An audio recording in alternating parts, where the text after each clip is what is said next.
परमेश्वर की याकूब से मुलाकात जिसने याकूब को बदल दिया। पिछली क्लास में हमने पढ़ा था कि रिबका के कहने पर इसहाक सहमत हो गया याकूब को उसके मामा लाबान के पास भेजने के लिए, ताकि याकूब एसाव की तरह कनानी स्त्रियों से ब्याह न करे बल्कि इब्राहिम के कुटुंब से ही विवाह करे। तो अब आगे उत्पत्ति 28:1। तब इसहाक ने याकूब को बुलाकर आशीर्वाद दिया और आज्ञा दी कि तू किसी कनानी लड़की को ना ब्याह लेना। पद्दनराम में अपने नाना बतूएल के घर जाकर वहां अपने मामा लाबान की एक बेटी को ब्याह लेना। दरअसल कनानी लोग संधि वाचा के तहत अलग अलग जातियों से विवाह करके उन्हें अपने साथ मिला लेते थे, जितने भी ये कनान की जातियां थी, जिसके कारण कनानी मिली जुली जाति के हो गए थे। दूसरे शब्दों में कहें तो उनमें कई प्रकार के रीति रिवाजों और भिन्न धार्मिक संस्कारों का मिश्रण था। लेकिन इसहाक जो इब्राहिम के वंश का था, वो यही चाहता था कि याकूब इब्राहिम के कुटुंब से ही शादी करे ताकि उसमें अन्य जातियों का मिश्रण ना हो। इस तरह उसकी वफादारी यानी याकूब की इब्राहिम के कुटुंब से ही रहेगी और उसके वंशजों में शुद्धता भी रहेगी। किसी भी जाति की विशिष्टता और पहचान खोने का सबसे आसान तरीका होता है किसी अन्य जाति से विवाह करना। इसीलिए मूसा बार बार इजरायलियों को याद दिलाता था कि उनके पूर्वज अन्य जाति से विवाह करने के प्रलोभन से हमेशा बचते रहे। दरअसल परमेश्वर इब्राहिम की संतानों से एक विशेष जाति बनाना चाहता था जिनको वो अपनी आज्ञाएं, विधियां और नियम सिखा सके।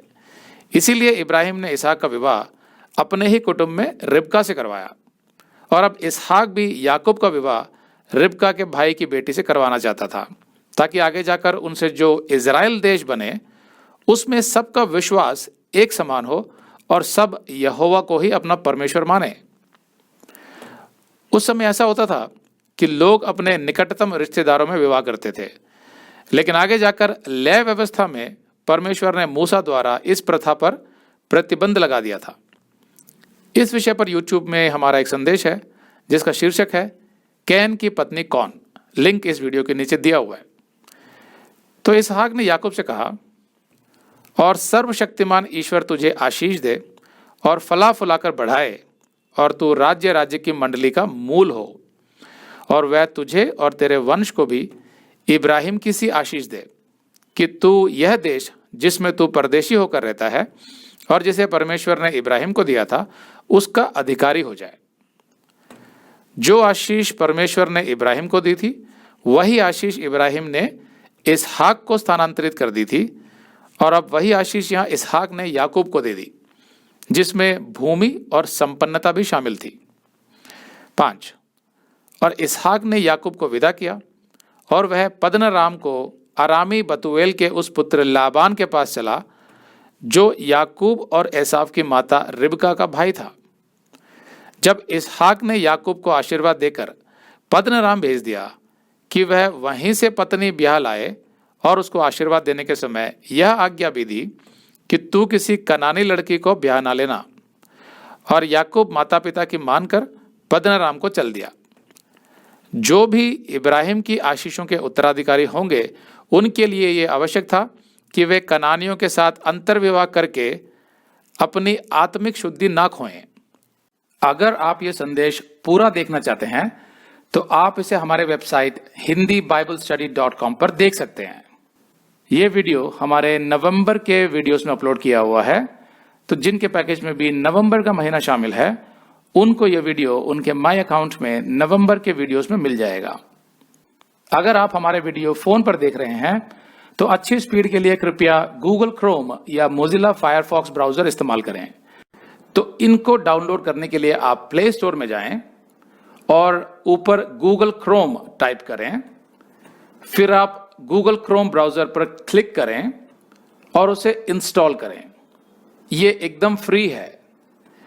इसी तरह आप मोजिला फायरफॉक्स टाइप करें, फिर आप मोजिला फायरफॉक्स ब्राउजर पर क्लिक करें और उसे इंस्टॉल करें। यह भी एकदम फ्री है। इसके बाद आप गूगल क्रोम ब्राउजर को क्लिक करके उसे खोलें और उसमें hindiBiblestudy.com टाइप करें, मतलब पूरा hindiBiblestudy.com एक साथ बिना किसी गैप के, तब हमारा वेबसाइट गूगल क्रोम में खुल जाएगा और आपके वीडियोस अच्छे से चलेंगे। इसी तरह आप मोजिला फायरफॉक्स ब्राउजर भी क्लिक कर सकते हैं और उसमें भी बिना गैप के hindiBiblestudy.com टाइप कर सकते हैं। उसमें भी हमारे वीडियोस बिल्कुल आराम से चलेंगे। इसके अलावा अगर आप चाहें तो बेहतर स्पीड के लिए आप वीडियो के नीचे बने प्ले बार पर सेटिंग्स का चिन्ह दबाकर 240p 240p सेलेक्ट कर सकते हैं, जिससे आपका बहुत ही कम डेटा खर्च होगा। 240 सेलेक्ट करने के बाद आप वीडियो के बाहर कहीं भी क्लिक कर दीजिए, फिर वीडियो को पीछे ले जाकर शुरू से देखिए। अगर आप हमारे वेबसाइट के विषय में जानकारी हासिल करना चाहते हैं तो आप YouTube पर हमारा संदेश देख सकते हैं, जिसका शीर्षक है एक विशेष सूचना, हमारी मिनिस्ट्री का अगला चरण, second phase of our ministry. उसका लिंक इस वीडियो के नीचे दिया हुआ है।